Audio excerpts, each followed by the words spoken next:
Bien, alors, avant de commencer, je voulais juste vous dire bonjour à toutes et à tous et vous remercier de vous connecter. Là, ce semestre, nous sommes un petit peu moins nombreux comme chaque année, hein, au deuxième semestre, comme les étudiants dans certaines formations ne choisissent qu'un seul séminaire, nous avons la chance d'être un peu moins nombreux, donc ça facilitera tout de même les échanges. Je voulais vous dire aussi, par rapport à vos travaux, à l'évaluation de vos travaux de premier semestre, de ne pas hésiter à m'écrire si vous ne comprenez pas votre note, si vous êtes surpris, enfin en général, on m'écrit parce qu'on est surpris désagréablement, pas tellement parce qu'on est surpris agréablement par la note, mais si vous pensiez avoir une meilleure note que vous ne comprenez pas ce qui ne va pas, vous m'écrivez et je vous donnerai des explications. Je ne les donne pas à tout le monde parce que j'ai 200, je reçois en gros au total 200 dossiers comme ça, c'est impossible d'annoter, d'envoyer à tout le monde. Donc, je le fais à la demande, hein. Si vous avez un problème, vous n'hésitez pas à m'écrire et puis je vous expliquerai pourquoi, je vous expliquerai ce qui n'allait pas. Si vous avez une bonne note, mettons à partir de 13-14, ça veut dire que c'est bien, vous continuez de la même façon pour le deuxième trimestre, le deuxième semestre, pardon, tout ira bien. Mais enfin bon, on fera de toute façon une séance de bilan à un moment donné sur vos travaux personnels. Donc, pour l'instant, je voulais simplement vous transmettre ce message donc en vous disant de ne pas hésiter à me prendre contact si vous avez des questions sur la notation, sur l'évaluation de votre travail de premier semestre. Voilà, pour l'instant, c'est tout ce que je voulais dire. On reviendra plus tard sur l'ensemble des travaux et on fera un petit bilan.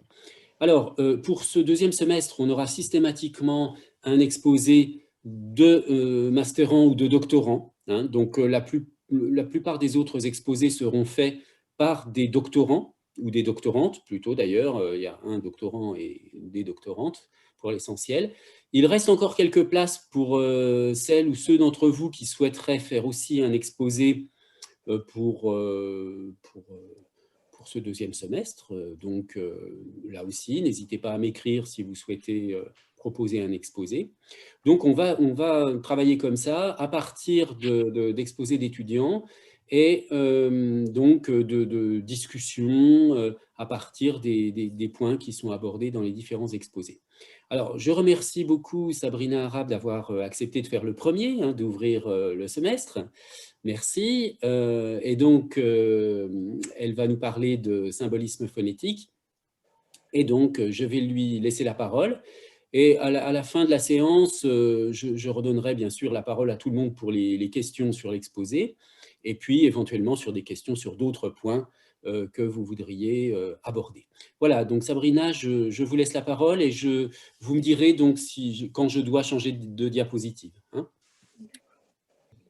Alors, la question du symbolisme phonétique est devenue depuis quelques décennies une question scientifique fondamentale en linguistique et en psychologie.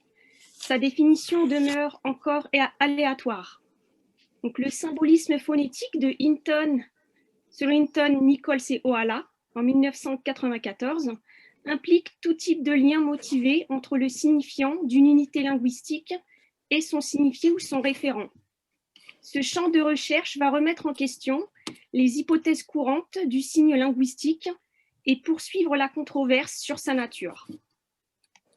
Effectivement, le signifiant, l'une des deux caractéristiques du signe linguistique avec le signifié, sera plus appréhendé comme une réalité acoustique et articulatoire que comme une empreinte psychique. Alors, il s'agit d'une citation de Saussure à la page 98. Donc, la controverse sur la nature du signe linguistique est par la suite remise en question. D'après Saussure, je cite, « Le lien unissant le signifiant au signifié est arbitraire. » Fin de la citation. Cette hypothèse mène à la théorie de l'arbitraire du signe, qui est le postulat fondamental en sciences du langage. Et c'est toujours le cas aujourd'hui, même si les théories phonosymboliques se développent. L'objectif des recherches sur le symbolisme phonétique n'est pas de s'opposer au postulat de l'arbitraire du signe dans le but de le remplacer par celui de la motivation. Ces expériences maintiennent juste le fait que la relation arbitraire qui règne entre la forme d'un mot et son sens ne justifie qu'une fraction des relations garanties entre forme et sens dans les langues du monde. Elles mettent en avant une tendance plus nuancée où les deux types de relations, arbitraires et motivées, coexistent et agissent de façon complémentaire. Nos recherches se focaliseront sur les analyses concernant la psychologie expérimentale. Dans ces recherches, nous démontrerons les relations phonosymboliques auxquelles les individus sont sensibles. À ce titre, on se focalisera sur les stimuli artificiels, c'est-à-dire les pseudomots, Kohler 1929 et Sapir 1929. Anthropologue autant que linguiste, Sapir occupe une place singulière dans l'histoire de la linguistique américaine. Ses recherches portent principalement sur le langage en tant que fait culturel. Il est connu pour la célèbre hypothèse Sapir-Whorf. La façon dont on perçoit le monde dépend du langage. Par exemple, la neige en esquimau a 3 mots. En anglais, il y en a un seul.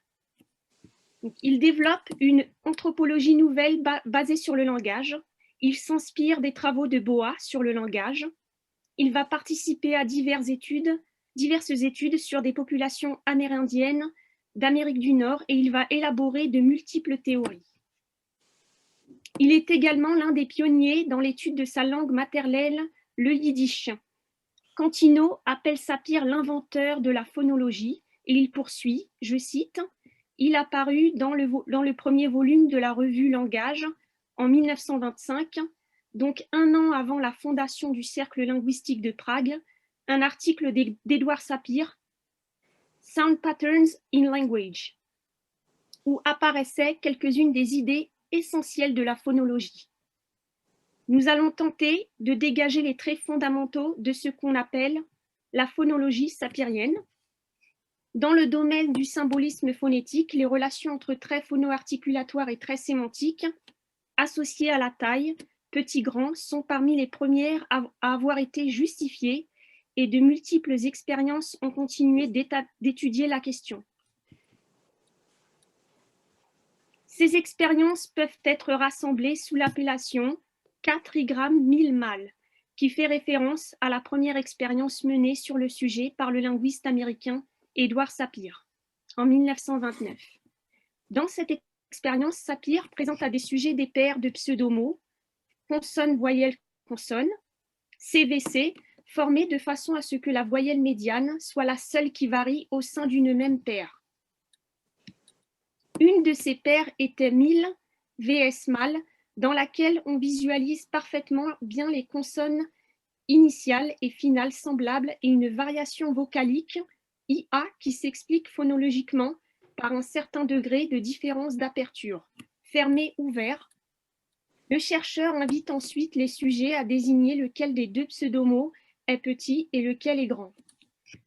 Les résultats démontrent une tendance significative à associer 1000 au trait sémantique petit et mâle au trait sémantique grand. Nous allons expliquer ce phénomène. Les pseudomots sont fictifs, ils n'appartiennent pas aux langues naturelles et ne peuvent donc pas être perçus comme des signes linguistiques. Par conséquent, il n'est donc pas envisageable de parler dans nos recherches de relations motivées entre signifiants et signifiés, mais de relations motivées entre certains traits phono-articulatoires et certains traits sémantiques. On peut ainsi enquêter sur la sélection des pseudomots comme stimuli. Que peuvent-ils ajouter à la connaissance du rapport tangible entre le signifiant et le signifié au sein des langues naturelles?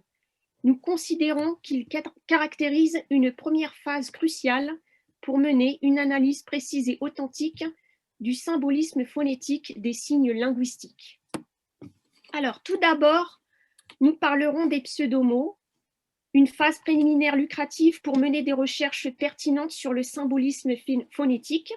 Ensuite, nous analyserons le symbolisme phonétique en psychologie expérimentale, donc le symbolisme phonétique de la taille, le cas des trigrammes 1000 mâles selon Sapir, et enfin, nous verrons pourquoi le symbolisme phonétique est une question qui suscite un intérêt croissant depuis les années 2000. selon Hinton, Nichols et Oala en 1994.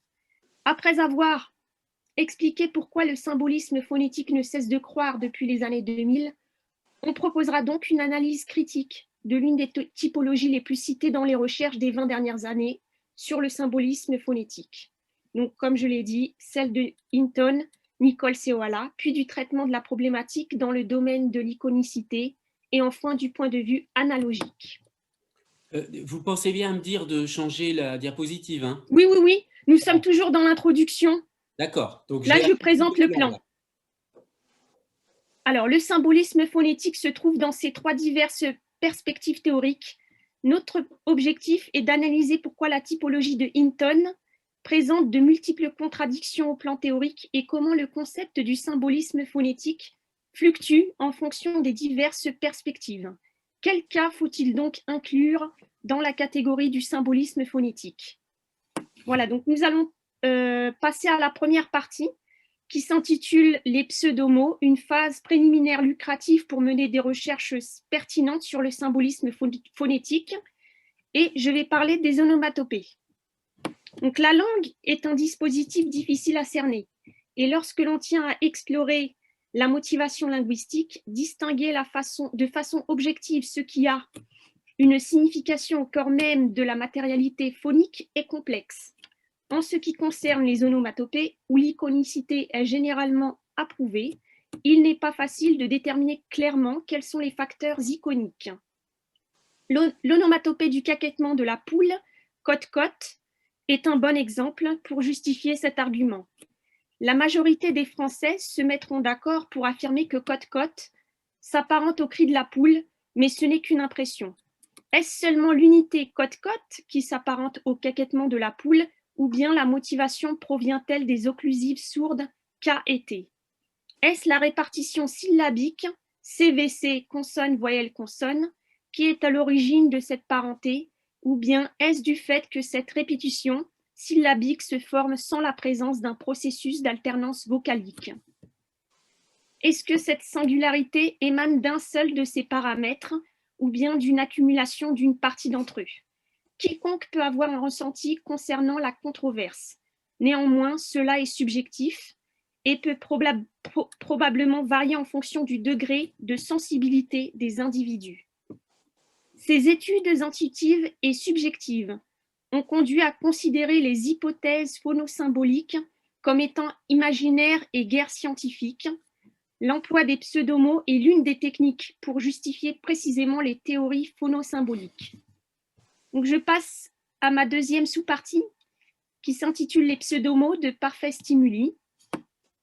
L'expérimentateur n'est pas soumis à la doctrine d'une langue et a donc la possibilité d'inventer des pseudomots afin d'étudier les relations phonosymboliques, étant donné qu'ils sont factices.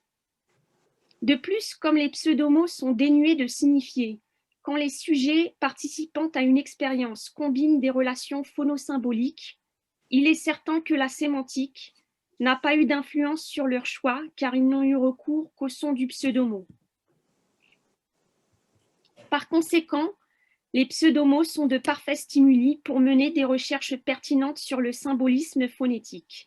Ils représentent une phase préliminaire lucrative concernant l'étude de la motivation des signes linguistiques. Nous pourrions donc avoir recours à ces relations phonosymboliques introduites par le biais des stimuli factices dans le but de rechercher si elles se retrouvent aussi dans le lexique des langues naturelles. Ainsi, ce bilan des relations entre traits phono-articulatoires et traits sémantiques servira à guider le symbolisme phonétique dans le domaine de recherche français. Néanmoins, même s'il y a déjà des travaux en français, ces études sont peu poussées à côté de l'ampleur des études en anglais. Établir un bilan de ces travaux en anglais contribuera à aider les francophones à se rendre compte de l'importance du débat sur la motivation du signe linguistique.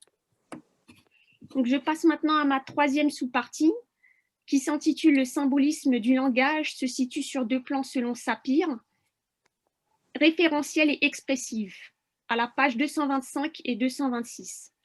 Le symbolisme du langage peut se situer sur deux plans.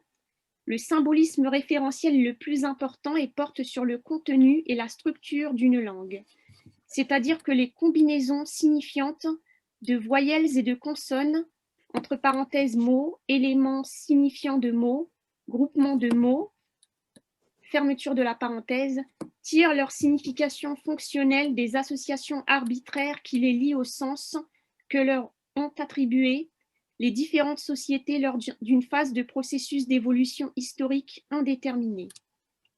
Pour prouver que ces associations sont de nature purement arbitraire ou conventionnelle, il est nécessaire d'analyser la relation suivante.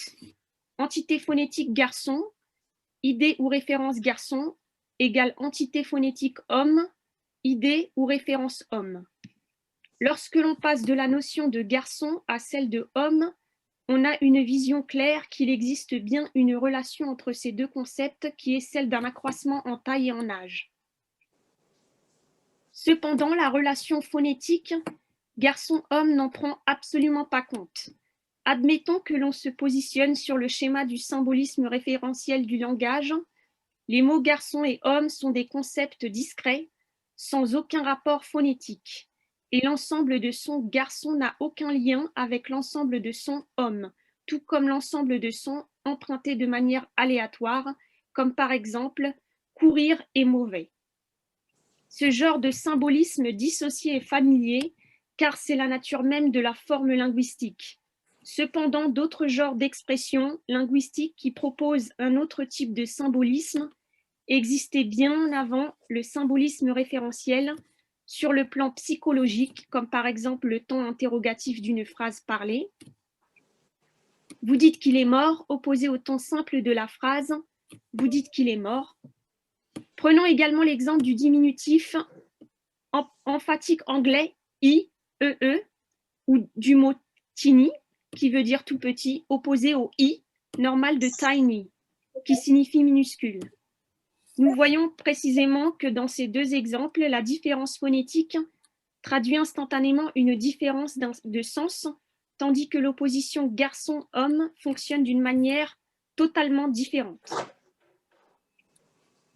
Ce symbolisme est qualifié d'expressif alors que l'adjectif référentiel sera employé au symbolisme que nous avons évoqué au départ. Il est évident que dans l'acte de la parole, les deux genres de symbolisme sont associés à un courant expressif commun, ce qui n'est pas le cas dans la plupart des langues.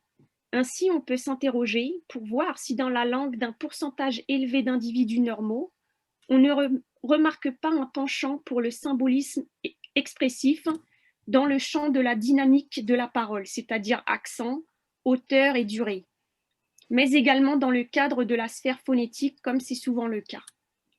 À savoir, est-il possible de prouver que les symbolismes aspirent à se classer en opposition et degrés vocaliques et consonantiques, malgré le fait que ces voyelles et consonnes soient dispatchées arbitrairement dans le domaine des paramètres tels qu'elles ont été précisément délimitées par une collectivité donnée.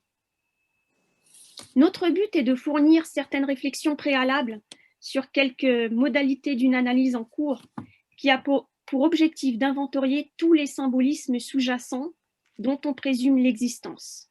Le cadre de ces recherches est considérable et majoritairement méconnu. Les analyses de Sapir ont su écarter tous les paradoxes envisageables. Sapir se contentera uniquement d'explorer l'opposition signifiante grand et petit, qui selon lui semble être la plus authentique. Ces recherches ont pour objectif principal de justifier si certaines différences concernant les voyelles et les consonnes peuvent donner l'impression d'une valeur symbolique d'amplitude. Les résultats rapportés jusqu'à présent s'avèrent vérifier la présence de ces impressions. Nous allons l'étudier dans la partie suivante. Donc, je passe donc à mon grand 2, qui s'intitule « Le symbolisme phonétique en psychologie expérimentale ». Le symbolisme phonétique de la taille, le cas des trigrammes mille-mâles selon Sapir. Donc, le petit 1 s'intitule la valeur symbolique d'amplitude A et I égale grand, petit égale ouvert, fermé. Des séries de mots ont été employées lors de la première expérience menée par Sapir.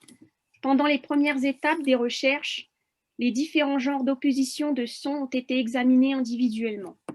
L'opposition entre la voyelle A et la voyelle I, par exemple, fut représentée 60 fois dans 60 paires de mots servant de stimulus. Ces mots étaient dépourvus de sens et un sens arbitraire avait été accordé à chaque paire. On appellera ces mots dépourvus de sens pseudomots. Le sujet devait ainsi choisir entre ces deux mots celui qui lui donnait l'impression de désigner l'objet grand, puis petit. Les mots dépourvus de sens en anglais, comme par exemple mal et mille, furent prononcés dans cet ordre et on leur donna le sens arbitraire de table. Le sujet devait ainsi spécifier si mal opposé à mille lui paraissait symboliser une grande ou une petite table. Lors des premières expériences des séries de 60 paires de mots stimulus,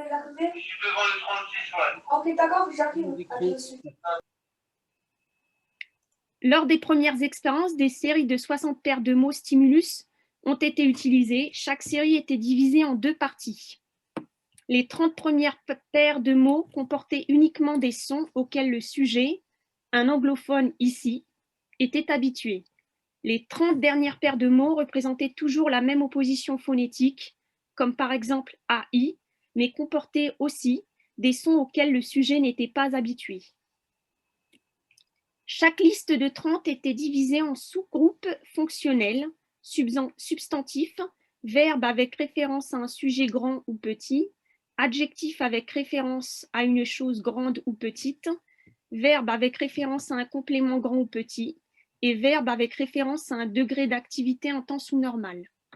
Il est nécessaire de préciser que les mots furent sélectionnés afin d'éviter toute correspondance avec des mots signifiants, et l'objectif de la deuxième liste de 30 paires de mots était d'écarter le sujet encore plus de l'impact d'associations linguistiques signifiantes qui auraient pu s'immiscer dans sa position.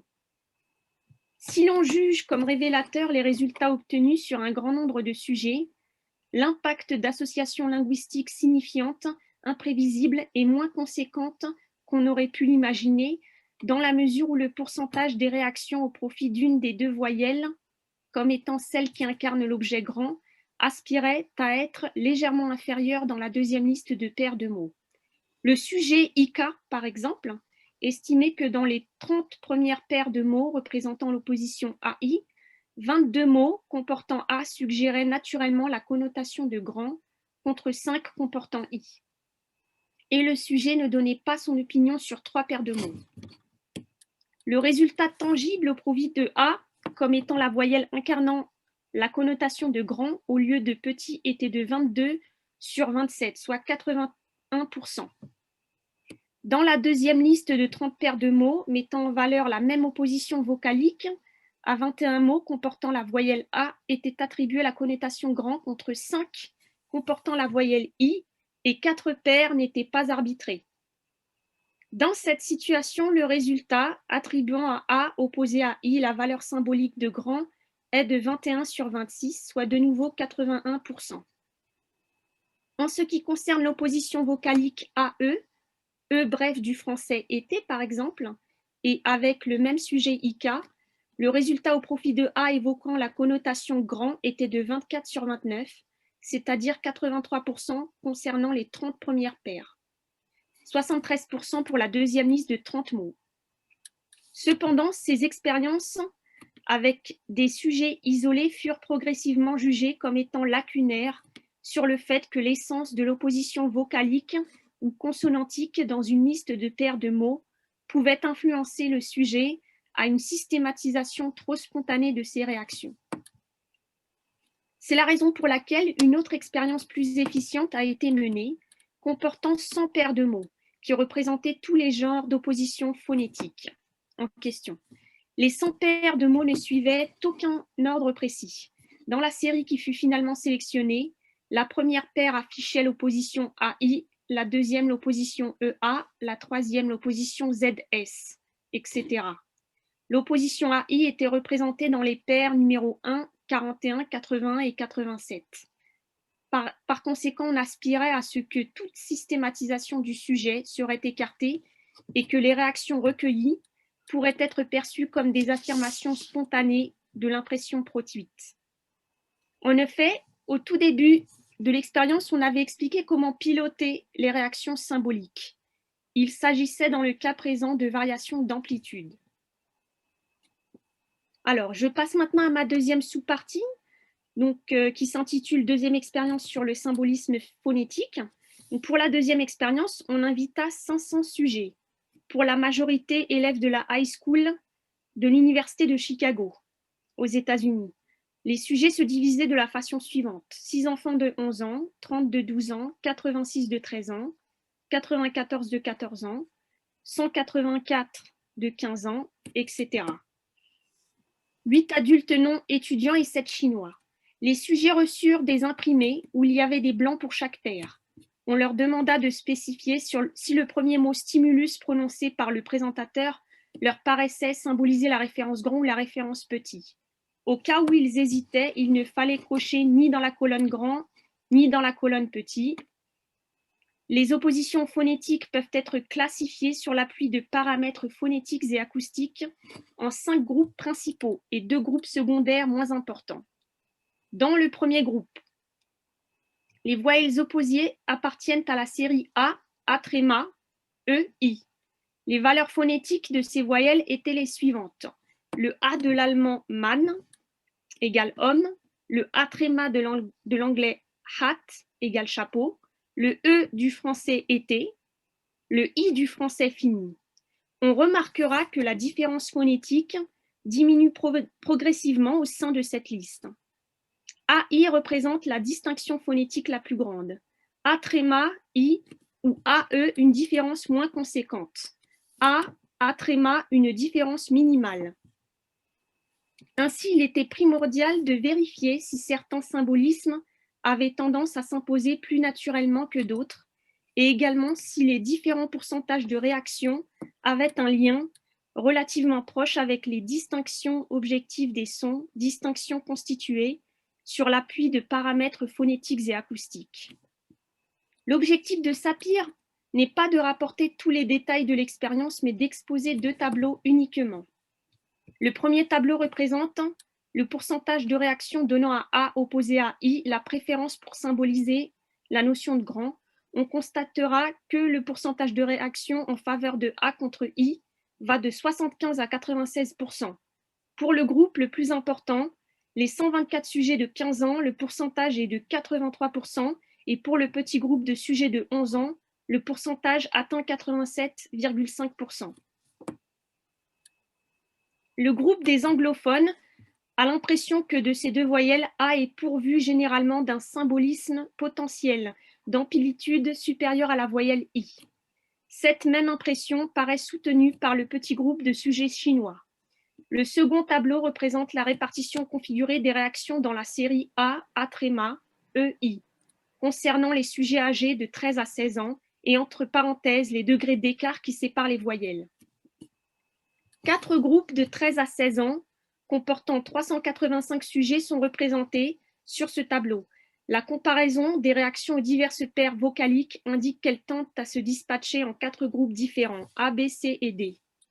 Dans le premier groupe, qui représente principalement les oppositions AI et A'-I, les réactions en faveur de la voyelle la plus proche de A dans la liste sont de 80% au minimum. Le troisième groupe présente principalement l'opposition EI, atteint un pourcentage allant de 60 à 70. Le pourcentage du dernier groupe, celui d'une opposition psychologique minimale dans la série A, A'-EI, bascule au-dessus de 60 en faveur de la voyelle la plus proche de A dans la série. Les réactions ne risquent pas d'être aiguillonnées par des associations avec des mots qui existent véritablement dans la langue du sujet. Par conséquent, nous nous trouvons face à un facteur psychologique indépendant que Sapir appelle symbolisme phonétique. Voilà, cette citation apparaît à la page 233. Néanmoins, l'opposition vocalique AE, caractérisée par une astérisque sur le tableau, se distingue des autres.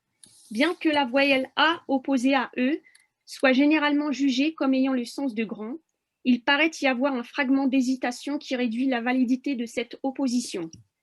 Supposons que nous prenons en considération seulement les distances objectives qui scindent les voyelles. L'opposition AE étant une opposition à 3 degrés d'écart, aurait finalement dû se positionner dans le groupe A et à la place de cela, elle se retrouve déportée ou bien au dernier rang du groupe B ou encore plus bas dans le groupe C. Il est possible d'expliquer ce phénomène étonnant. Par exemple, la voyelle brève E du français été ne fait pas partie du système anglais. Les sujets entendent ce E prononcé dans la même paire que A qui en est très éloigné, du point de vue acoustique, ont eu tendance à ne pas entendre ce qui était véritablement prononcé, mais à transférer la voyelle E longue qui nous est très familière dans des termes comme raise, qui signifie élevé, ou lake, lac. C'est-à-dire que le symbolisme qualificatif serait enclin à être rectifié en sens inverse par l'appui d'un symbolisme quantitatif. Par conséquent, nous pouvons tirer une leçon de cet exemple qui démontre précisément l'intérêt du facteur linguistique opposé au facteur exclusivement phonétique. Il est fondamental de préciser ici que l'expression facteur linguistique n'est pas considérée dans son sens courant. La configuration phonétique de l'anglais altère l'image et non pas la valeur associative de tel ou tel mot anglais. Un fort pourcentage d'individus normaux sentent qu'un mot comportant la voyelle A symbolise probablement quelque chose de plus grand qu'un mot identique où A serait remplacé par I, E ou A tréma. En d'autres termes, certaines voyelles et certaines consonnes paraissent à l'oreille plus grandes que d'autres. On peut effectuer une vérification de ce phénomène de la manière suivante. Réunir un grand nombre de mots signifiants pris au hasard, classer en deux groupes, grands et petits, et vérifier si dans les séries où se trouve un nombre égal de mots présentant une opposition phonétique, les classes signifiantes sont ou ne sont pas en rapport avec les classes acoustiques, et vérifier si les répartitions sont de même nature que celles analysées lors des expériences. Nous allons mettre de côté pour l'instant le facteur d'interférence linguistique. L'origine de ce symbolisme inconscient peut être acoustique ou kinesthésique, ou bien les deux à la fois. Il se peut que le volume lié à certaines voyelles soit plus important et que ce facteur soit suffisant pour justifier les résultats de l'expérience. De plus, nous pouvons aussi constater que nous pouvons avoir inconsciemment l'impression que la position de la langue pour une voyelle donnée est symboliquement plus grande comparée à la position de la langue pour d'autres voyelles. En ce qui concerne I, la langue se retrouve relevée près du palais et articule très en avant. En d'autres termes, la colonne d'air en vibration passe à travers une cavité de résonance étroite. En revanche, en ce qui concerne la voyelle A, la langue est fortement abaissée et rétractée, c'est-à-dire que la colonne d'air en vibration passe à présent par une cavité de résonance beaucoup plus large. Alors, Sapir nous explique ça à la page 235. Cette justification kinesthésique est aussi courante que l'explication acoustique et révèle tout naturellement qu'un geste qui prend une certaine expansion dans l'espace est symbolique d'une référence plus grande qu'un geste dont l'amplitude est plus réduite. Lors du débat concernant certains résultats avec les enfants, qui semblaient porter un grand intérêt à l'examen de l'expérience, il est apparu que l'origine psychologique du symbolisme fluctuait plus ou moins en fonction des sujets, du fait que certains semblaient se laisser totalement influer par le facteur acoustique et d'autres par ce même facteur, mais seulement et en particulier du fait que lui-même se basait sur un facteur kinesthésique. Ainsi, cette expérience reflète une relation phonosymbolique, à savoir la relation qui existe entre les voyelles, fermées, ouvertes, est associée à la relation qui existe entre les traits sémantiques petit-grand, qu'on schématisera par la formule voyelle fermé, ouvert, égale petit, grand. Donc, je cite Nobile et Lombardi-Vallori à la page 84. Il constate que pour inventer ces pseudomots, Sapir délimite son étude aux voyelles antérieures. La relation phonosymbolique serait donc voyelle antérieure, fermée, ouverte, égale environ petit, grand. Alors maintenant, nous allons passer au petit 3, au petit 2, petit 3. Donc, Sapir va également participer à diverses études sur des populations amérindiennes d'Amérique du Nord et il va élaborer de multiples théories. Donc, nous allons analyser certaines de ces théories. Donc, tout d'abord, qu'est-ce que le langage selon Sapir? Le pouvoir de communiquer par le langage et l'acquisition d'une langue munie d'un système Déterminées sont deux particularités qui qualifient tous les êtres humains. On n'a jamais vu de tribu qui soit dénuée de langue. On présume quelquefois que le vocabulaire employé par certains peuples est si rudimentaire que la communication entre individus du groupe serait inconcevable sans l'assistance des gestes. Le langage se présente comme un moyen d'expression et de communication absolument remarquable. Parmi toutes les caractéristiques de la culture, le langage a expérimenté le premier, un niveau élevé de structuration, et son excellence absolue est la base fondamentale de l'évolution de la culture. Selon Sapir, le langage est un puissant instrument de socialisation, sans doute le plus puissant de tous. Le simple fait de posséder une langue en commun constitue un symbole particulièrement puissant de la solidarité sociale qui unit les individus locuteurs de cette langue. Le langage est une force de socialisation et d'uniformisation. Il est aussi le plus puissant des facteurs qui contribuent au développement de l'individualité.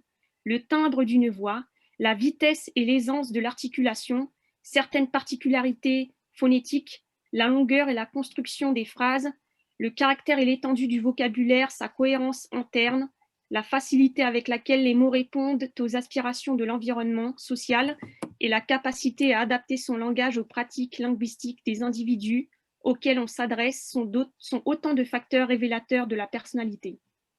Selon Sapir, la culture et la langue sont liées et agissent constamment l'une sur l'autre. Sapir s'intéresse au rapport que la linguistique entretient avec d'autres disciplines scientifiques. Il se pose la question suivante: en quel sens peut-on dire que la linguistique est une science? Nous allons le voir dans les études linguistiques sur les populations amérindiennes d'Amérique du Nord. Donc je passe au petit 2, 3, petit 2, qui s'intitule les formes linguistiques anormales en Nootka. Sapir donc va nous expliquer les formes linguistiques en Nootka. Nootka, la langue indienne de l'île de Vancouver, les locuteurs emploient un vocabulaire particulier lorsqu'ils s'adressent à de très jeunes enfants. L'emploi de formes grammaticales peuvent être différentes selon le rang ou statut social du locuteur, de celui auquel il s'adresse et de celui dont il parle. En Yana, famille linguistique isolée de la Californie septentrionale, le pluriel est utilisé dans les entretiens entre frères et sœurs. Godard et Kroeber donnent des exemples analogues pour d'autres langues californiennes. Les données présentées ici ont été recueillies en 2010 lors d'une enquête ethnologique et linguistique effectuée chez les Indiens Nootka de l'île de Vancouver, Canal Alberni. L'informateur était Dan Watts, le chef de la tribu Opatak. Des données supplémentaires ont été recueillies au cours de l'hiver 1913-1914 par Alex Thomas, jeune indien de la tribu voisine des Tsika. En Nootka, il est possible et habituel d'indiquer certaines caractéristiques physiques de la personne à qui l'on parle ou dont on parle, par l'addition de suffixes spécifiques ou bien par un jeu de substitution portant sur les consonnes. Certaines consonnes, en particulier les sifflantes, sont remplacées par d'autres consonnes phonétiquement apparentées ou bien des consonnes ou des groupes consonantiques dénués de signification sont introduits dans le corps du mot. Les individus signalés par ces diverses méthodes sont les enfants, les adultes d'une taille particulièrement inférieure à la moyenne, les individus anormalement gros et gras, ceux qui ont un défaut à l'œil, les bossus, les boiteux et les gauchers. En s'adressant à un enfant ou en parlant d'un enfant, les individus ajoutent le suffixe diminutif régulier « is » au verbe ou à d'autres parties du discours, même si le terme ainsi changé ne porte aucune connotation diminutive. Le suffixe « is » se place devant les suffixes de temps et de mode et le suffixe pronominal. Par conséquent, la forme normale « quitski » fait cela, quis faire ainsi, agir de cette façon, si, deuxième personne du singulier de l'impératif, devient quitsisi, fais-le mon petit, quand la phrase s'adresse à un enfant. De même, quisma, il le fait, ma, troisième personne du présent de l'indicatif, devient quisma, quand la phrase s'applique à un enfant. Comme nous l'avons déjà expliqué dans la partie précédente, la voyelle i égale petit. En parlant des individus anormalement gros et gras ou en s'adressant à eux, le suffixe ak est utilisé d'une façon analogue au suffixe diminutif. Voici un exemple. Aok wakma, le gros bonhomme, mange. Aok, manger. Ok, suffixe verbal intransitif. Dans la partie précédente, nous avions expliqué que la voyelle A égale grand. Les jeux de consonnes chargés d'exprimer les modalités d'attitude sont employés pour évoquer des nuances augmentatives et diminutives, des notions comme le mépris, l'affection, le respect, ou pour marquer la différence entre les sexes. Des phénomènes semblables comportant des substitutions de voyelles et de consonnes sont observés dans les chants des Indiens d'Amérique. Je passe maintenant à ma dernière petite sous-partie qui s'intitule « Langage des hommes et langage des femmes en yana ». Certaines langues ont la particularité de faire une différence entre des formes dont l'usage est exclusivement réservé aux hommes et des formes dont l'usage est réservé aux femmes. Des faits de ce genre sont présents en yana, langue parlée dans le nord de la Californie et qui se compose de 4 dialectes. Yana septentrional, yana central, yana méridional et ya'i. Les 2 premiers dialectes sont les plus courants. Les données exposées ici présentent un intérêt général du point de vue de la psychologie du langage. Il est important de notifier qu'il n'y a pas en yana de genre grammatical. Néanmoins, dans certains cas, le concept d'une activité se traduira par 2 verbes distincts selon que cette activité est exercée par un homme ou par une femme. Par exemple, ni ou ni, un homme marche, mais a, une femme marche, bourri ou bourri, un homme danse, mais jari ou jari, une femme danse. Dans cet exemple, la différence de vocabulaire indique probablement une différence dans le style des danses. D'autre part, certains verbes impliquant la notion d'une apparence physique plus ou moins anormale sont suivis d'un suffixe ye lorsqu'ils s'appliquent à une femme. Par exemple, l'ulmea, être aveugle pour un homme, mais l'ulmeyea pour une femme. Ce ye est la forme incorporée du suffixe ya, de sexe féminin que l'on retrouve souvent dans les noms. Par exemple, bejusi, chasseur du sexe masculin, mais bejuya, chasseur de sexe féminin. La langue utilise 2 méthodes différentes pour distinguer les formes femelles des formes mâles. Le choix dépend de facteurs phonétiques et grammaticaux précis. La forme mâle est plus longue que la forme femelle. La forme interrogative fait appel à des procédés spécifiques. Nous allons présenter les grandes lignes des contrastes phonétiques et morphologiques. Une classe dominante est composée de tous les substantifs non monosyllabiques et de multiples verbes qui, à la forme absolue, coïncidant avec la forme mâle, se terminent par l'une des voyelles brèves A, I, U, mais non E et O. Les occlusives dites intermédiaires, c'est-à-dire les sourdes, douces notées B, D, G et J, deviennent des sourdes aspirées P, T, K, C. Dans peu de cas, le mot se termine à la forme absolue mâle par un coup de glotte précédé d'une voyelle. L'exemple le plus pertinent est la désinence de l'impératif de politesse, magara, qui devient magar, à la forme femelle. Par exemple, ti magara, s'il te plaît, dis-lui, devient à la forme femelle ti magar. La deuxième classe comporte tous les noms dont le thème ne se termine pas par une voyelle brève, tous les thèmes nominaux monosyllabiques, les démonstratifs et un nombre conséquent de verbes. Dans tous ces cas, la forme mâle est caractérisée par l'addition d'une syllabe. Tous les noms dont le thème se termine par une voyelle longue A, I, U, E, O, une diphtongue E, O, UI, ou une consonne et tous les thèmes nominaux monosyllabiques ont un suffixe na à la forme mâle, mais ne changent pas la forme femelle, mis à part une aspiration finale notée C. Voici quelques exemples. Alors, mâle, ina veut dire arbre bâton. Pour la femelle, c'est X. Mâle pour Yuna, gland écossais. Femelle, Yux. Mâle, bana, qui veut dire daim. Le daim, l'animal. Pour la femelle, Bax. Le mâle, Yana, qui veut dire personne. Pour la femelle, on dira Yax. Les démonstratifs qui se terminent en E ajoutent le suffixe E aux formes mâles. Par exemple, au masculin, edge, celui-là. Féminin, edge. Dans un grand nombre de mots comportant surtout des verbes, A ou I est ajouté à la forme absolue qui coïncide avec la forme femelle. Par exemple, la troisième personne du futur si, au masculin tsu si i. il le fera. Au féminin, tsusi, comparé avec le mâle, tsusi, il fait, et le féminin, tsusi. Par conséquent, les formes sexuelles du hana remontent à deux sources différentes. Dans peu de cas, on a affaire à des particules sexuelles particulières. La plupart du temps, les formes femelles peuvent être interprétées comme des formes réduites qui, au départ, n'avaient aucun rapport avec le sexe féminin. Je passe maintenant à ma dernière partie qui s'intitule « Le symbolisme phonétique, une question qui suscite un intérêt croissant depuis les années 2000, selon Hinton, Ohala et Nichols. » Donc, le moteur de recherche Google Scholar permet d'avoir très aisément un échantillon approximatif de l'intérêt pour une question scientifique en mettant en évidence le nombre de citations classées par année depuis les années 2000 pour une requête de données. Alors, ce nombre est donné par Google Scholar comme approximatif. Le relevé a été arrêté en 2017 en raison du délai d'intégration des données. Il a été établi le 12 avril 2019.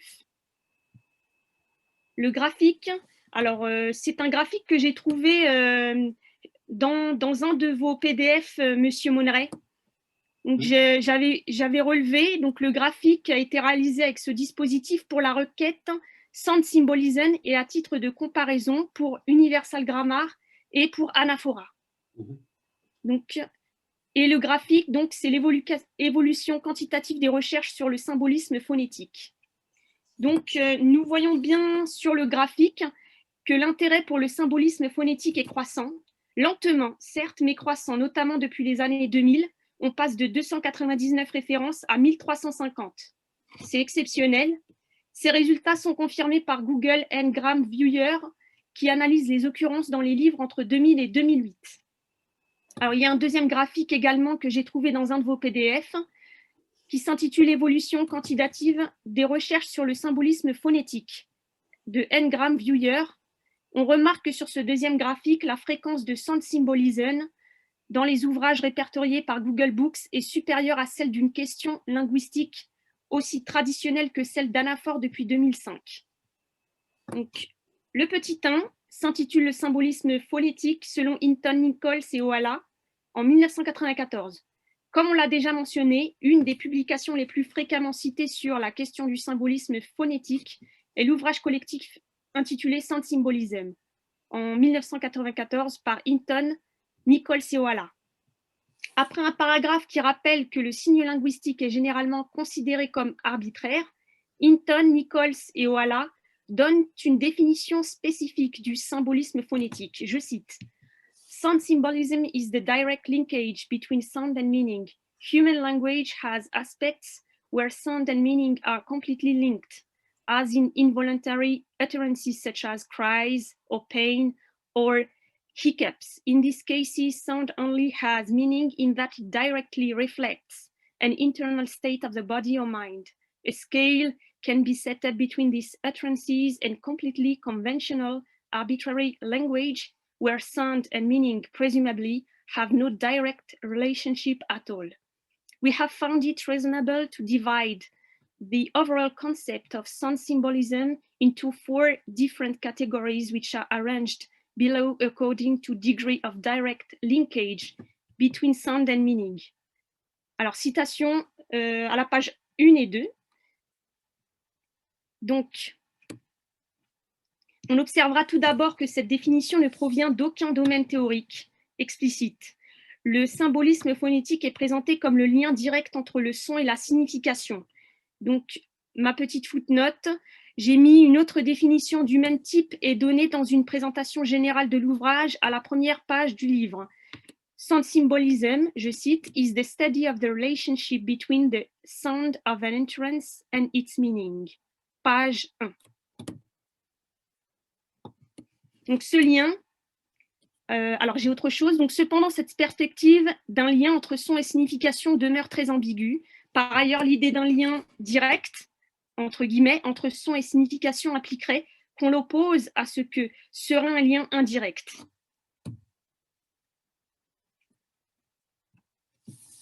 Ce lien donc est représenté comme pouvant être plus ou moins fort depuis un niveau maximal où cette relation est maximale, complète, entre guillemets, completely linked, jusqu'à un degré minimal où cette relation est inexistante.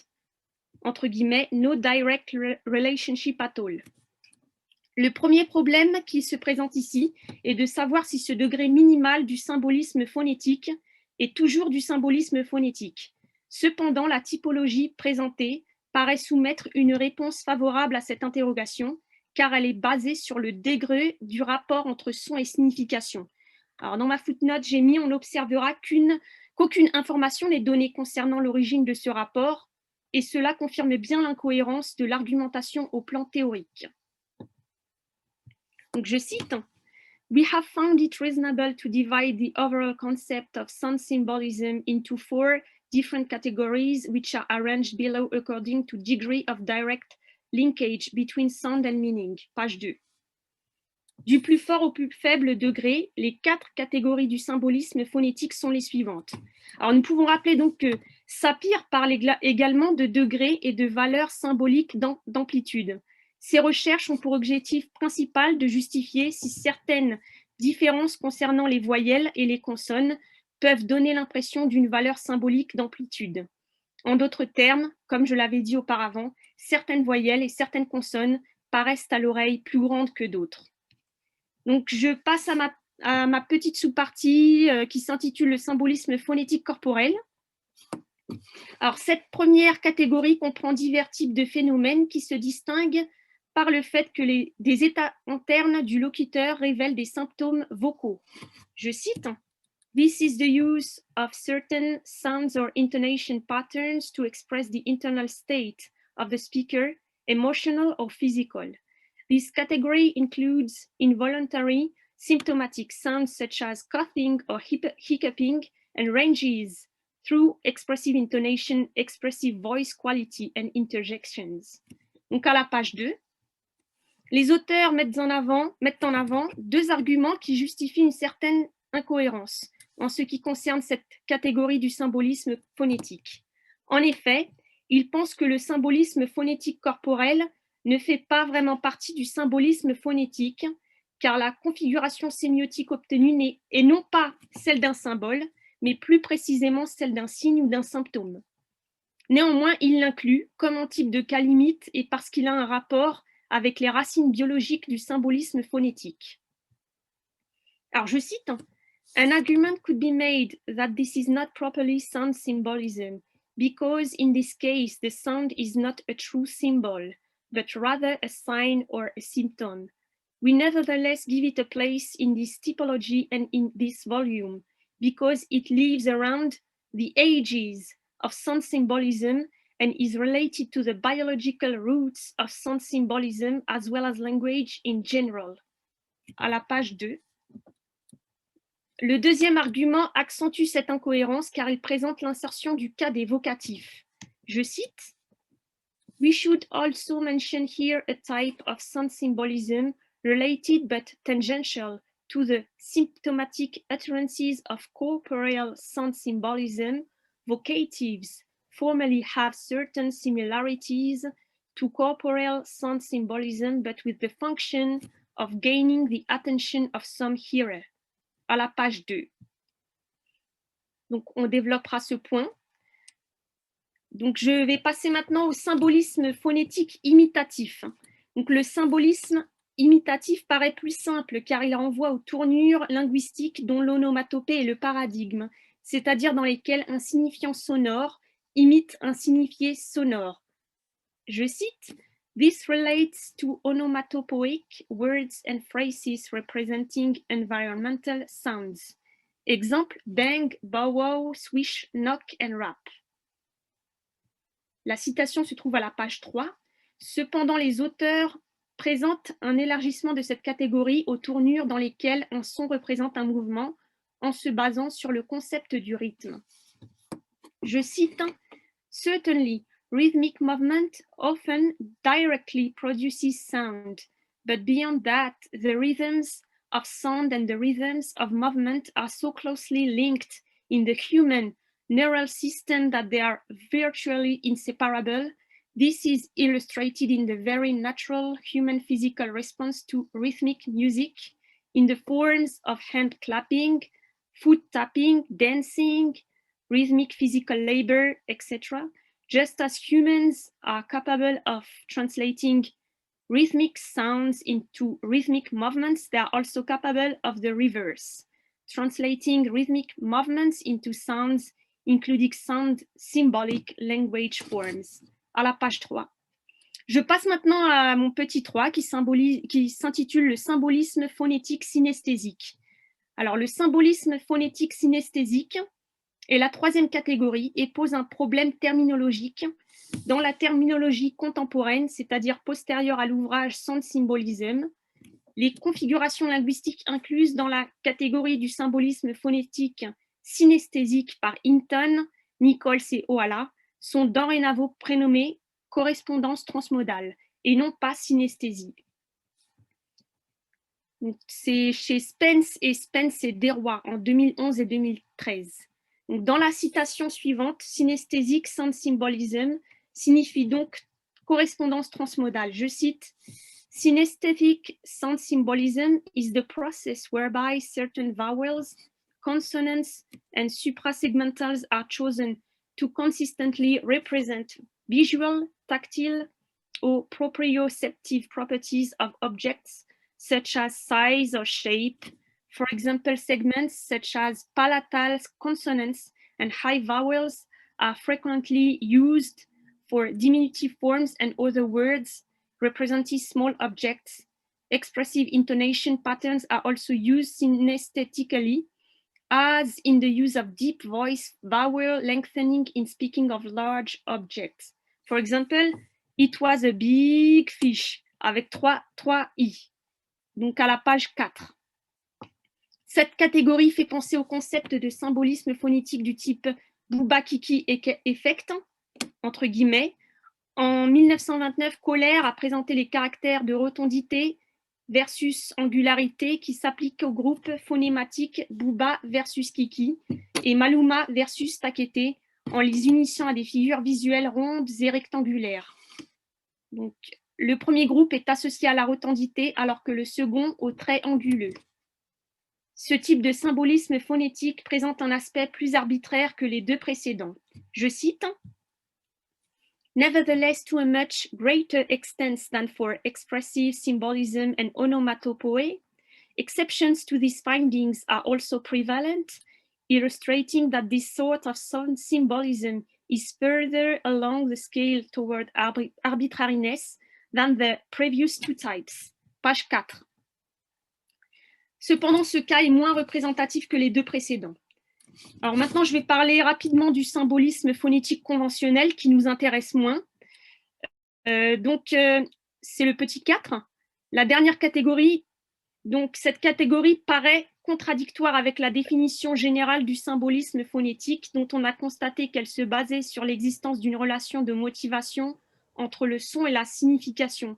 Elle se place au degré le plus grand d'arbitraire sur l'échelle proposée et ne présente plus aucune relation directe entre signifié et signifiant. Je cite, completely conventional arbitrary language where sound and meaning presumably have no direct relationship at all. À la page 1, donc je continue la citation. While conventional sound symbolism is frequently classed as sound symbolism, we are getting close here to the arbitrary end of the language scale. À la page 5, fin de la citation. Le premier genre d'exemple que cite Hinton et voilà, pour distinguer cette catégorie est celui des phonestèmes. Je cite, this is the analogical association of certain phonemes and clusters with certain meanings. Exemple, the gl of glitter, glisten, glow, glimmer, etc.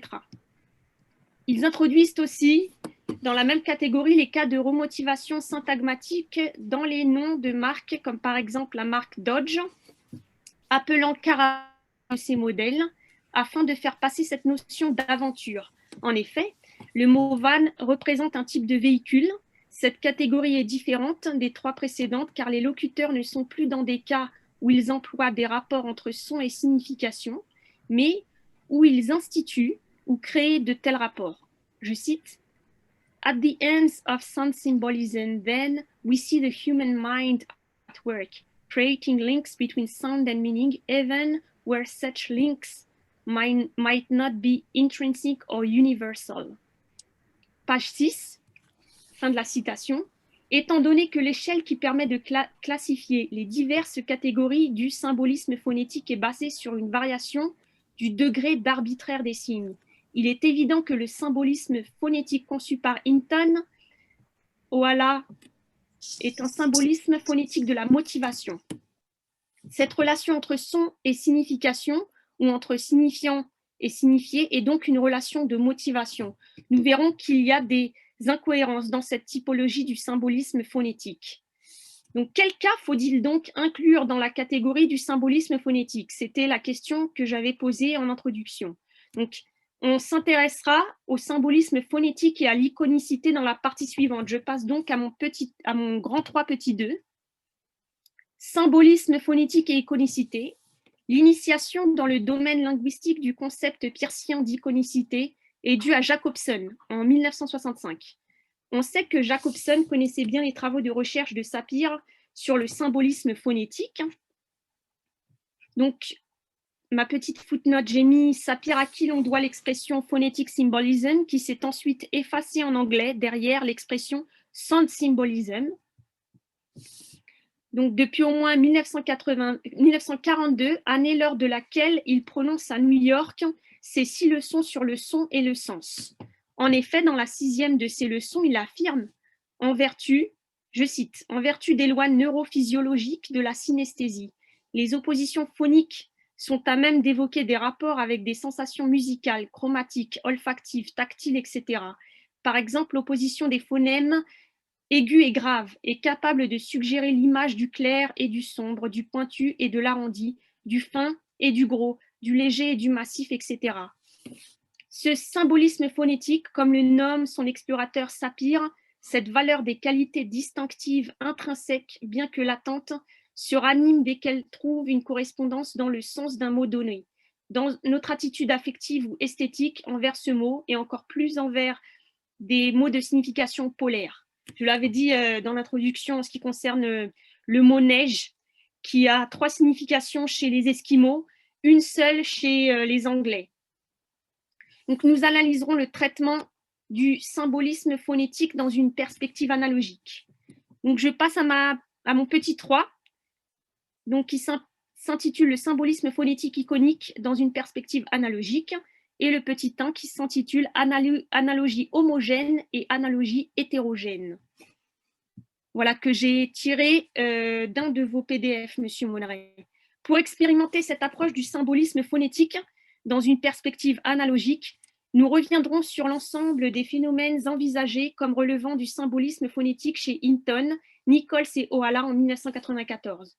Donc, symbolisme phonétique corporel, onomatopée, effet Bouba-Kiki, idéophone, phonestème, motivation relative. L'onomatopée est une analogie binaire homogène entre des phénomènes qui ont une réalisation sonore et des sons. Entre parenthèses, fonction iconique de l'analogie, analogie onomatopéique. Les analogies binaires hétérogènes impliquent qu'un rapport de similarité soit déterminé entre des éléments phonologiques et des éléments non phonologiques, dans le cas présent conceptuel.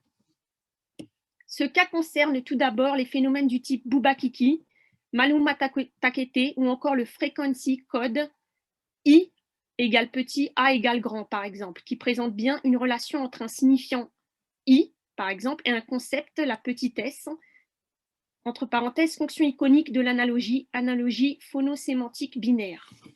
Donc, la deuxième petite sous-partie, je l'ai intitulée Sapir, Usnads, Newman, Peter Falvey et Fonagy. Les expériences de Sapir présentent donc un éventail significatif de travaux de recherche qui ont pour objectif principal de prouver qu'il existe bel et bien une relation subjective entre mots dépourvus de sens et mots de la langue, comme on l'a déjà dit dans les parties précédentes. La tâche consiste donc à rétablir une signification à des suites de phonèmes que l'on pense en être dénuées. Cependant, en 1924, Usnads avait également mené une expérience singulière que l'on peut associer à ce premier groupe de symbolisme phonétique. Donc, ainsi, pour analyser les procédés de dénomination, Usnads montre un nombre significatif de figures visuelles dépourvues de sens en même temps que des mots sans signification. Les sujets doivent associer entre eux les stimuli de deux catégories et également ici, l'accord entre sujets est clairement meilleur que celui qu'aurait établi la coïncidence.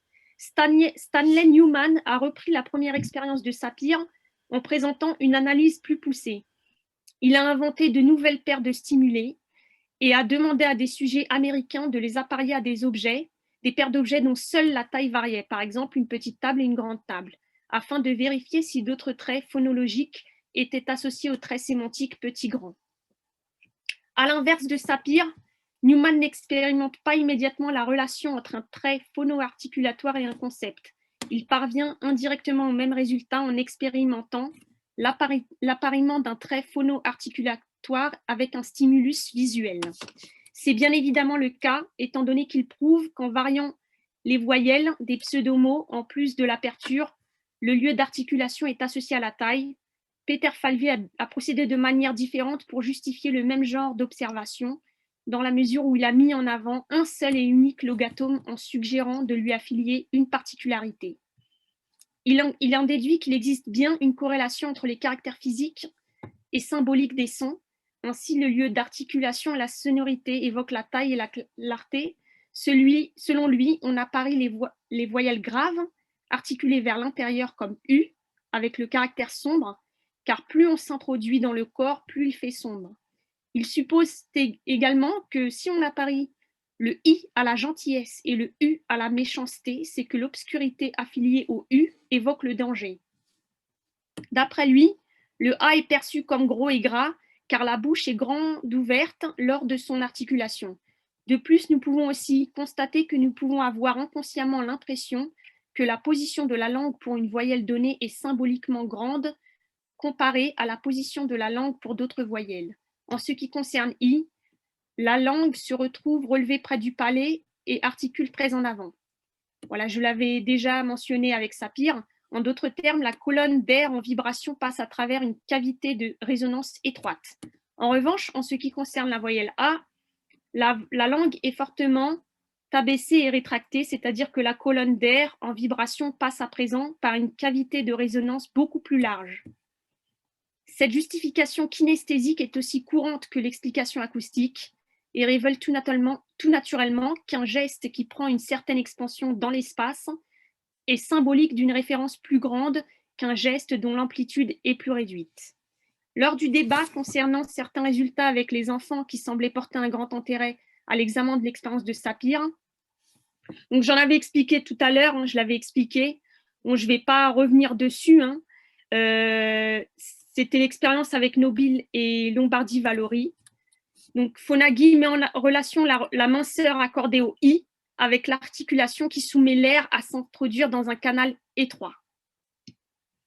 Donc, les travaux de recherche des linguistes Sapir, Chastain, Toussaint, Peter Falvey et Fonagy démontrent que les locuteurs donnent bien un sens au son. I semble petit parce qu'il se prononce avec la bouche presque fermée, tandis que A paraît grand parce que son articulation exige une aperture plus grande.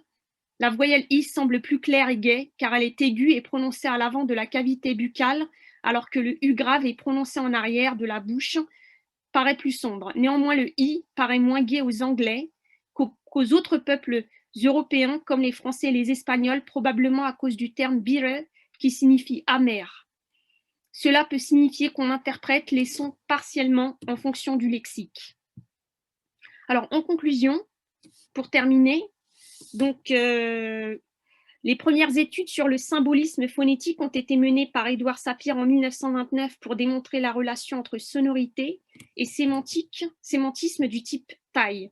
C'est à lui que nous devons l'expression singulière symbolisme phonétique. Il a employé des logatomes, c'est-à-dire des enchaînements syllabiques dénués de sens, pour proposer à des sujets des analogies sémantiques, comme par exemple la grandeur.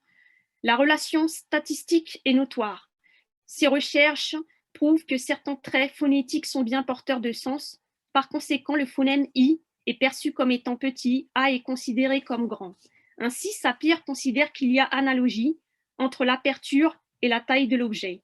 En 1929, Kohler a présenté les caractères de rotondité versus angularité qui s'appliquent au groupe phonématique Bouba versus Kiki et Maluma versus Takete en les unissant à des figures visuelles rondes et rectangulaires. Le premier groupe est associé à la rotondité alors que le second au trianguleux.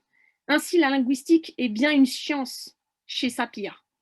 Le symbolisme phonétique se situe bien, comme l'affirment Hinton, Nichols et Ohala, dans l'idée d'un lien direct entre son et signification, ou encore, comme le mentionnait Sapir, dans les cas où, je cite, the phonetic difference is undoubtedly felt as somehow directly expressive of the difference of meaning. Par exemple, tiny vs tiny. L'exemple, je cite, du diminutif emphatique anglais i, du mot tiny, qui veut dire tout petit, opposé au i normal de tiny, qui signifie minuscule.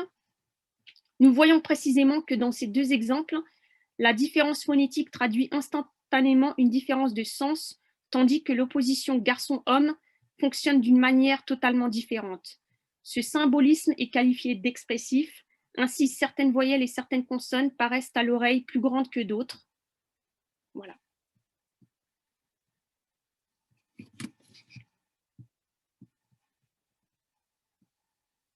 J'ai terminé mon exposé. Oui, oui, très bien, merci. Excusez-moi, je réactivais mon micro.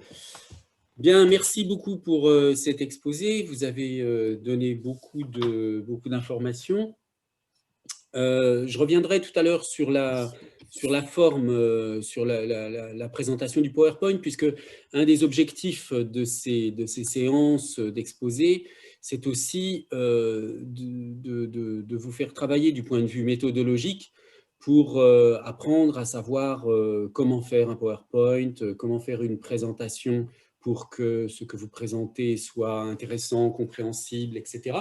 Donc, je vous donnerai aussi tout à l'heure un certain nombre de commentaires sur la forme. Mais je préférerais qu'on parle d'abord du fond. Et donc, bon, s'il y a des questions des étudiants ou des étudiantes, n'hésitez pas hein, à demander la parole, à prendre la parole directement. De toute façon, je verrai bien vous afficher il suffit de bien penser à réactiver votre micro. Bon, mais je voudrais quand même commencer par une ou deux questions pour vous, Sabrina. Donc, dans ce que vous avez exposé, qui est quand même centré sur la question de l'opposition des voyelles IA. Alors, c'est vrai que j'avais mis... je pensais que vous alliez parler uniquement du symbolisme phonétique selon Hinton, etc., mais vous avez parlé de Sapir et aussi beaucoup dans la première partie. Bon, c'était tout à fait intéressant, hein, mais simplement, il faudrait peut-être revoir un peu le titre, du coup, le titre général de l'exposé. Mais donc, vous avez quand même, disons, le type de phénomène qui a quand même traversé l'ensemble de votre exposé, c'est ce phénomène selon lequel l'opposition phonologique ou phonétique entre I et A renvoie à une opposition entre le petit, le grand, le gai, le triste, le clair, le sombre, etc.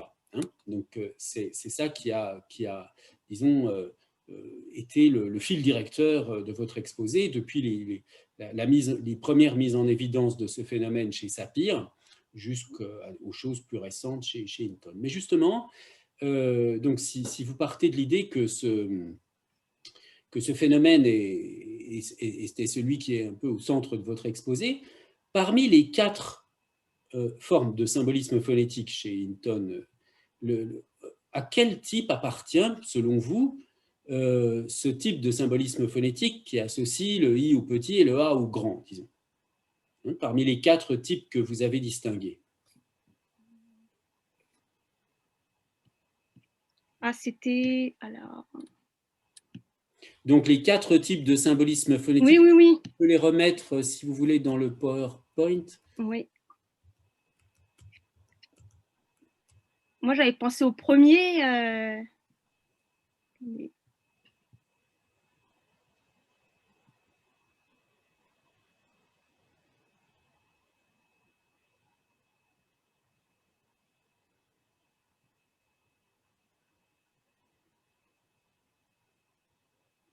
comme c'est un lien direct, j'avais pensé au premier. Un lien direct entre quoi et quoi?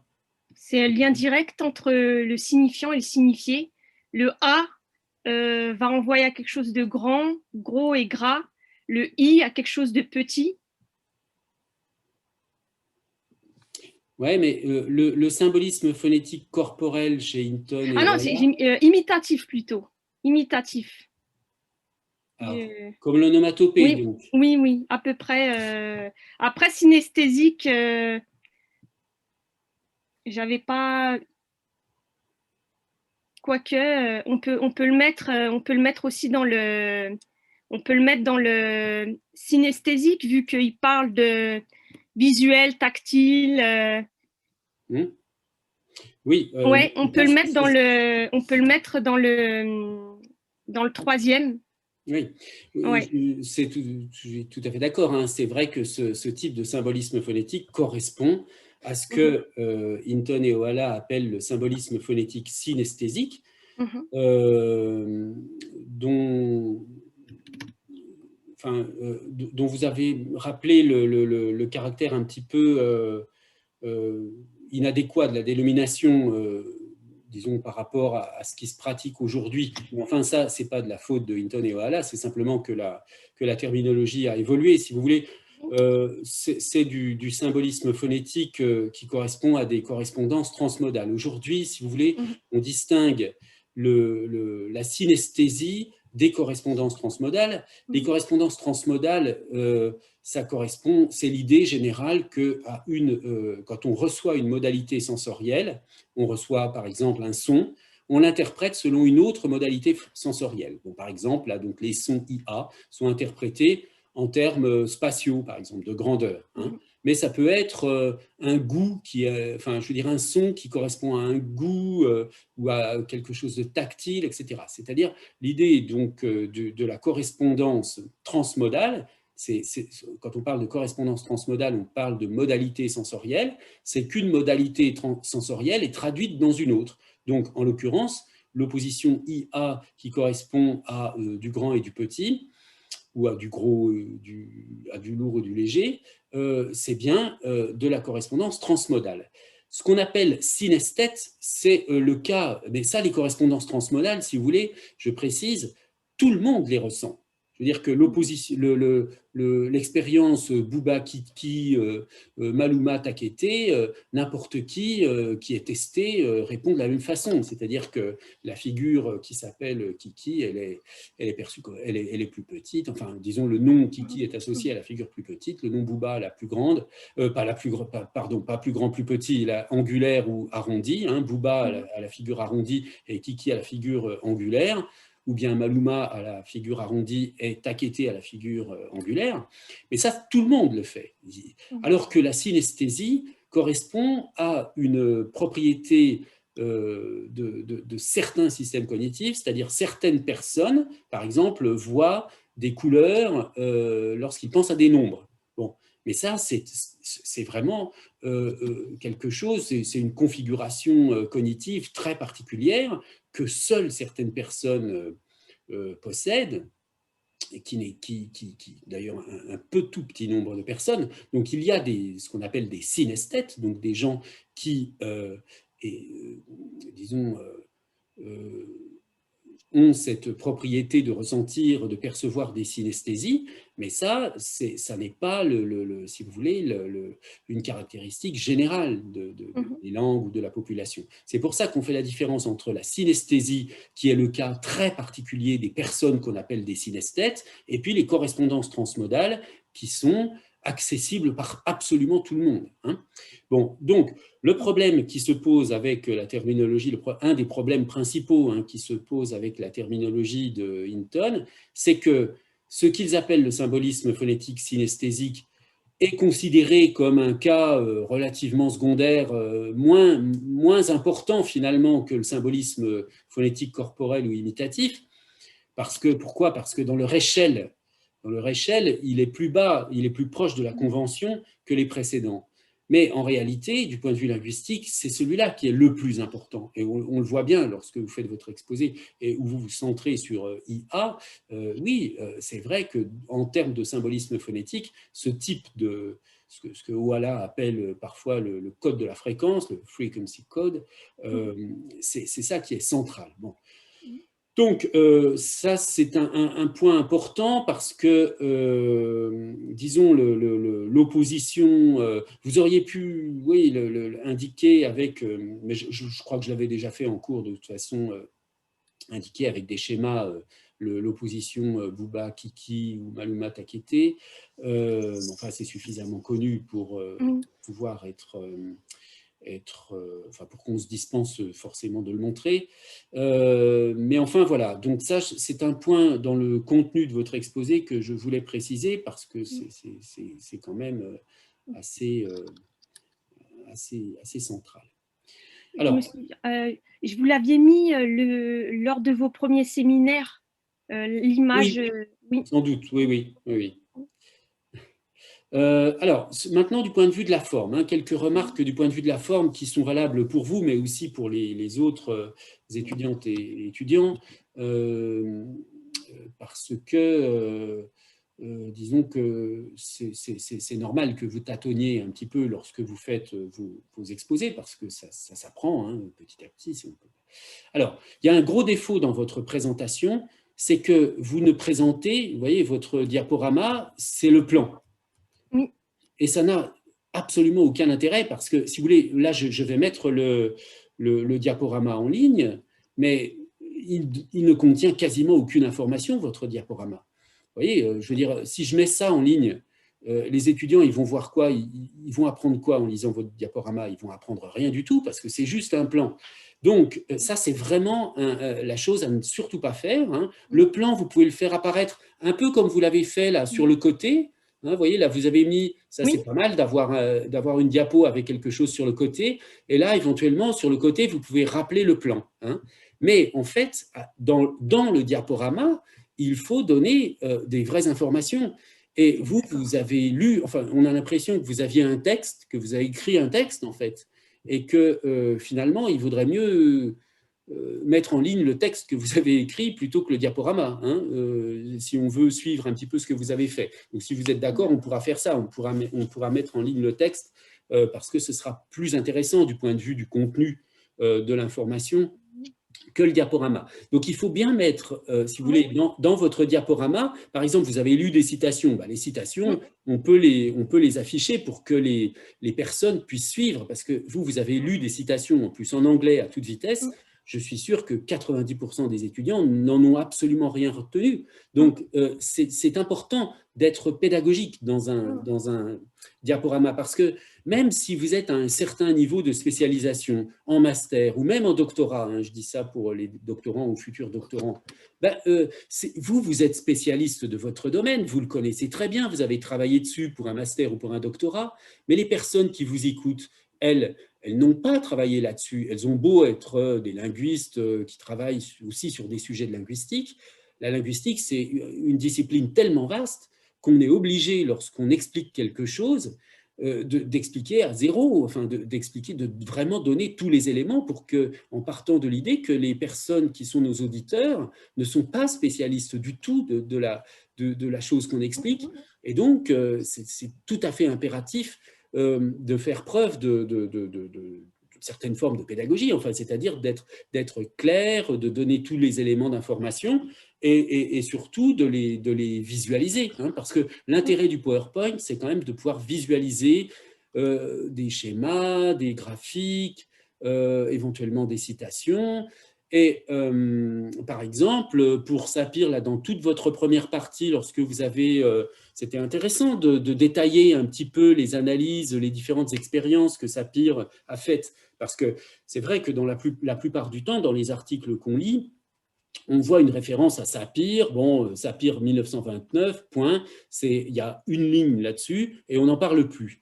Donc, c'était très intéressant que vous preniez le temps d'expliquer en détail un petit peu comment étaient conçues ces expériences, comment Sapir les a modifiées, etc. Parce que, évidemment, c'est il y a toutes sortes de précautions à prendre dans un protocole expérimental. Lorsqu'on veut travailler sur des non-mots, hein, des mots qui n'évoquent pas… Pourquoi on travaille sur des non-mots?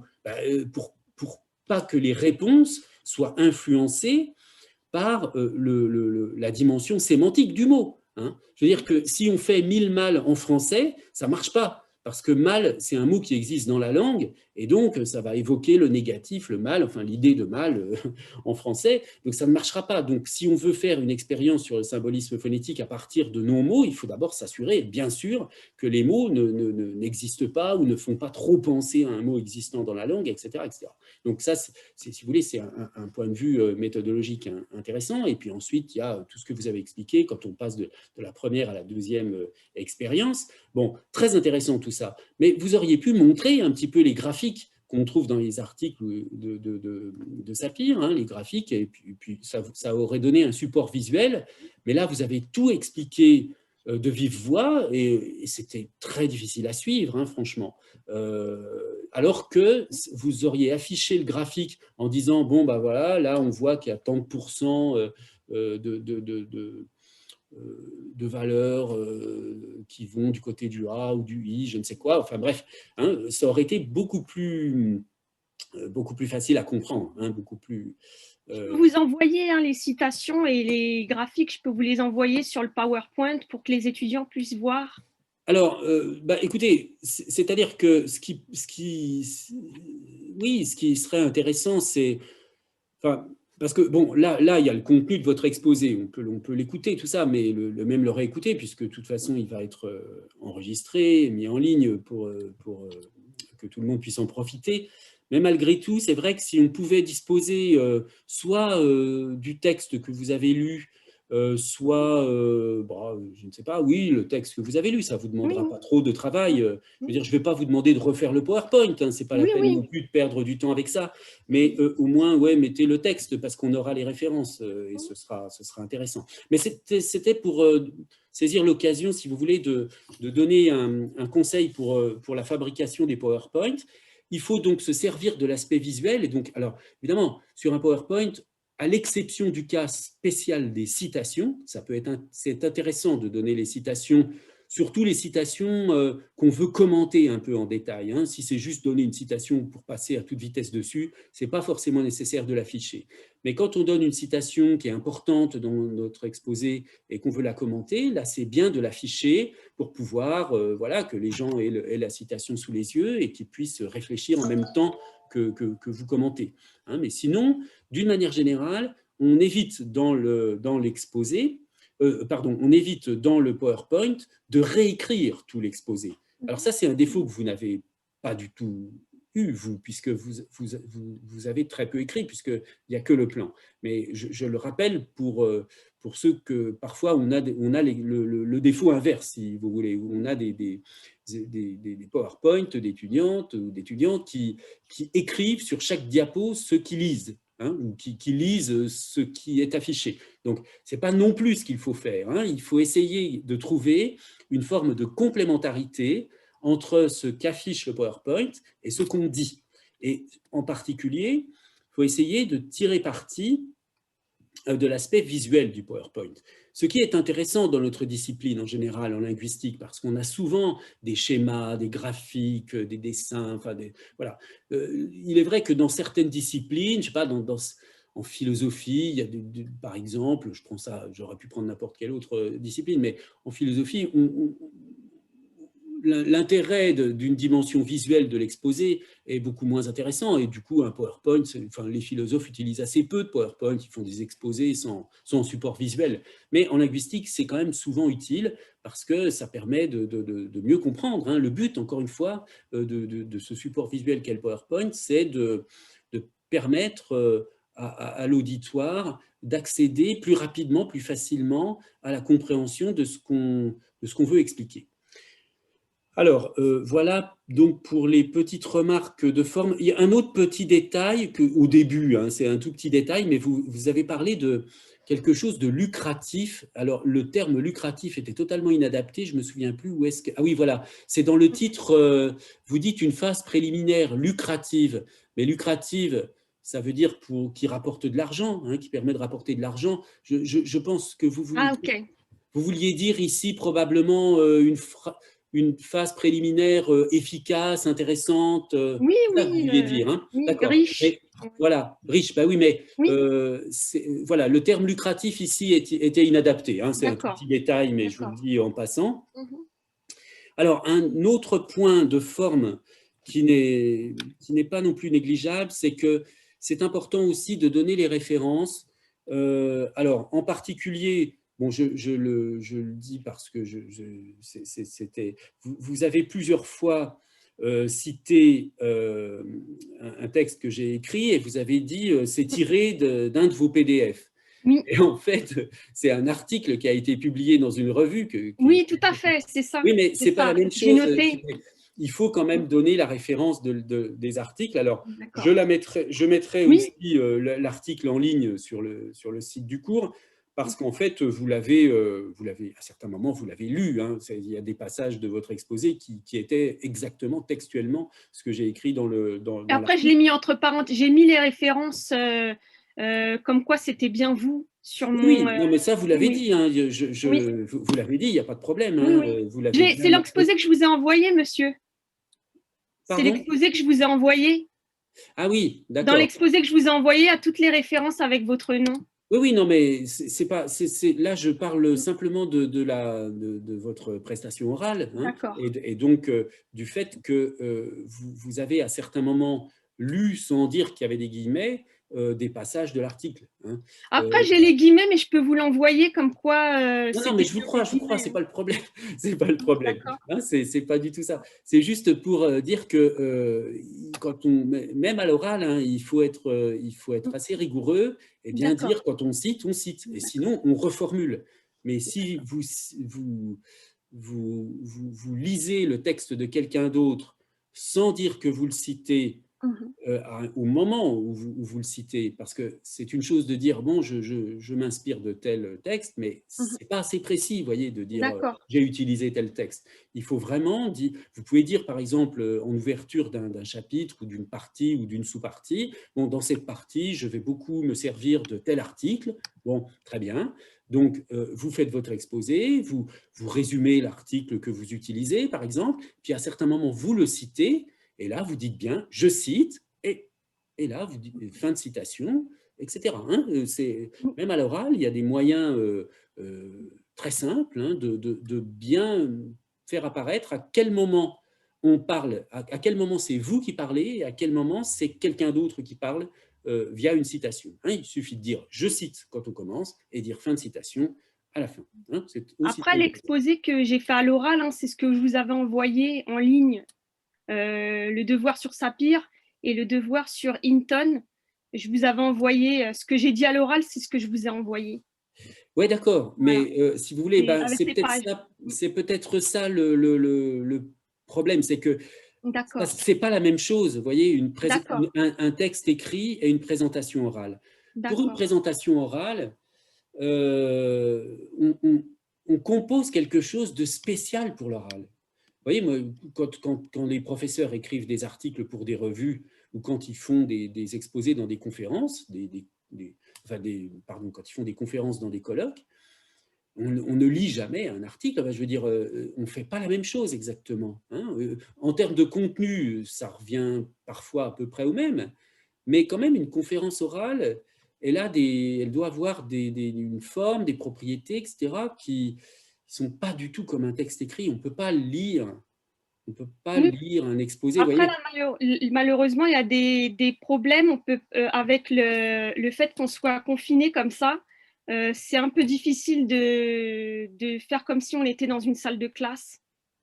Que Oui, j'avais déjà fait un exposé en salle de classe et les conditions n'étaient pas les mêmes. oui, On oui, non, pouvait mais échanger probablement. avec, c'était plus direct. Donc là, le fait d'être derrière un écran, C'est vrai. ça Non, rend non, mais de... c'est vrai, vous avez raison. Ça change un petit peu disons, la façon de faire. Mais enfin, je veux dire, ça change un peu la réalisation de l'exposé. Mais dans la conception, ça ne change rien en réalité, hein. C'est-à-dire que vous soyez en classe, en réel, devant des gens, ou bien comme ça en ligne, la façon de penser l'exposé oral, la façon de le concevoir, c'est la même, hein. Et c'est même encore plus important, si vous voulez, lorsque on est comme ça dans des échanges par voie numérique, parce que comme il n'y a pas toute la dimension de présence de la personne, etc., tout passe par l'écran, par la voix, etc. Donc, c'est là où les manques, si vous voulez, deviennent encore plus embêtants, hein. Mais bon, c'est pas grave. Je veux dire, c'est normal que vous fassiez ce genre d'erreur. Vous êtes des chercheurs tous et des chercheuses débutantes, donc on ne peut pas tout savoir dès le début, hein, c'est tout à fait normal. Bien, alors, écoutez, pour le reste, oui, vous n'avez pas indiqué non plus au début la référence bibliographique précise de Sapir, hein, vous avez utilisé quoi? C'est les articles que j'ai trouvés en ligne en anglais. Oui, mais donc voilà, là c'est pareil, vous voyez, vous auriez pu dire au début de cette partie, donc c'était dans la partie 1.3 probablement. Le Yana et Nutka, c'est un article, oui, que j'ai trouvé. D'ailleurs, je vous l'ai envoyé quand j'ai fait mon exposé, mon devoir écrit sur Sapir.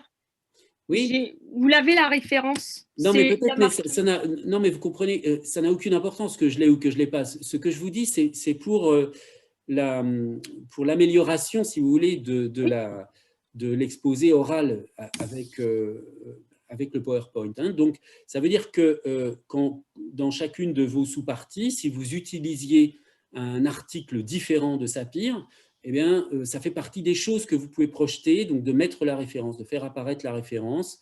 Un certain nombre de personnes aussi, à la toute fin de l'exposé, ajoutent une ou deux diapos de bibliographie. Bon, on peut le faire, hein, mais ça, c'est intéressant uniquement quand vous envoyez votre exposé aux gens, hein, mais sinon, si c'est juste pour l'oral, ce n'est pas forcément indispensable. Mais là, indiquer les références bibliographiques qu'on utilise au fur et à mesure, c'est quand même important. Justement, à propos de Sapir, je vois que j'avais oublié de vous demander un petit peu ce que vous pensiez de sa distinction entre le symbolisme phonétique, entre le symbolisme référentiel et le symbolisme expressif. Oui, alors quand il a expliqué il avait pris le terme garçon et le terme homme qui n'avaient rien à voir ensemble. Je l'avais expliqué. Oui, non, mais est-ce que vous pouvez Oui. revenir sur cette explication? Oui, bien sûr. Non, mais comme ça, sans forcément… Alors en fait, il avait expliqué que le terme homme n'avait rien à voir avec le terme garçon. C'était lié à l'âge, à la grandeur. Oui, il y Il a en une avait différence parlé. de grandeur, enfin d'âge entre Oui. garçon et homme. Oui, il y avait, en fait, il l'avait présenté comme ça. Il avait dit entité phonétique garçon, idée ou référence garçon égale entité phonétique homme, idée ou référence homme. C'était à la page 225. Oui, non, mais d'accord. Vous voyez ça, ce que vous venez de dire, si c'était affiché, si c'était visible sur l'écran, ce serait beaucoup plus facile à comprendre, hein. C'est typiquement ce genre de choses. Donc, vous pouvez répéter. Je peux vous l'envoyer, hein. Non, mais ce n'est pas le problème. Est-ce que vous pouvez le redire, qu'on essaie de bien comprendre? Alors, en fait, ce qu'il explique, Sapir, c'est qu'on voit bien qu'il existe une relation entre ces deux entités, qui est un accroissement en taille et en âge, mais la relation phonétique, garçon et homme, ne prend pas compte de cette relation. Oui, c'est-à-dire qu'en réalité, il n'y a pas de rapport. Il n'y a pas de parallélisme phonétique par rapport à ce parallélisme sémantique, hein. Il y a, disons, du point de vue sémantique, il y a un accroissement de l'âge, mais l'idée d'accroissement n'est pas du tout transférée sur le plan phonologique. Il n'y a pas, du point de vue phonologique, homme n'est pas plus grand ou plus, enfin, que garçon, hein. Bon, donc d'accord. Donc, et ça correspond au symbolisme référentiel chez Sapir, c'est Oui, oui, ça? oui, c'est ça. Donc, en fait, le symbolisme référentiel, c'est l'arbitraire pour Sapir. Voilà. Hein. Donc, il faut faire attention avec symbolisme parce que c'est un usage du terme symbolisme, du coup, qui ne correspond plus du tout au symbolisme phonétique, puisque ça veut dire que c'est arbitraire. En fait, le symbolisme phonétique, pour Sapir, relève uniquement du symbolisme expressif. On est Oui, d'accord? oui, c'est ça. Oui, hein, c'est bien ça. OK. Après, la manière dont il avait expliqué, il est resté, il a mis du temps pour l'expliquer, pour arriver vraiment à ce qu'il voulait dire, mais pour lui, le symbolisme référentiel est plus important. Donc, l'arbitraire est plus Voilà, important. voilà. Oui. Ça porte sur le contenu et la structure, les combinaisons signifiantes de voyelles et de consonnes. Et c'est bien, donc, comme on a dit, il y avait une citation où il parlait d'association arbitraire. Il l'explique bien. J'avais également cité cette citation juste avant de parler de la relation entité phonétique garçon et égale entité phonétique homme. Mmh. C'était à la page 225. Oui, mais bon, on n'a pas le livre sous les yeux, hein, donc. Oui, mais je vais vous envoyer en détail pour que vous puissiez mettre en ligne afin Ben que voilà, si vous pouvez, si le plus simple pour vous, c'est de revoir un petit peu, enfin, éventuellement, hein, de revoir le texte écrit de votre exposé oui. pour qu'on, si vous êtes d'accord, hein, vous n'êtes pas Ah, obligé, mais bien si vous êtes sûr. d'accord pour le mettre à disposition des étudiantes et des étudiants qui souhaiteraient le consulter, ben, je pense que ça pourrait rendre service. Hein. Oui. Très bien, merci. Alors, est-ce qu'il y a des questions d'autres Non? Très bien. Alors, je vous remercie hein, de cet exposé. Ne vous inquiétez pas, le fait que j'ai fait des critiques sur la forme, c'est vraiment uniquement sur la forme. Hein. Sur le fond, c'était extrêmement intéressant, mais bon, sur la forme, c'est vraiment mon rôle d'expliquer comment on doit concevoir un PowerPoint pour qu'il soit, enfin, dans le cadre d'une présentation, d'un exposé. Hein, c'est encore différent quand on fait un cours, mais bon, peu importe. Là, on s'intéresse uniquement aux exposés, au format, disons, au format conférence. Merci donc de ce travail, que je vais quand même de toute façon mettre l'exposé en ligne, hein, et puis l'enregistrement de la séance. Mais comme je l'avais promis, est-ce que maintenant, certaines ou certains d'entre vous ont des questions portant sur d'autres points?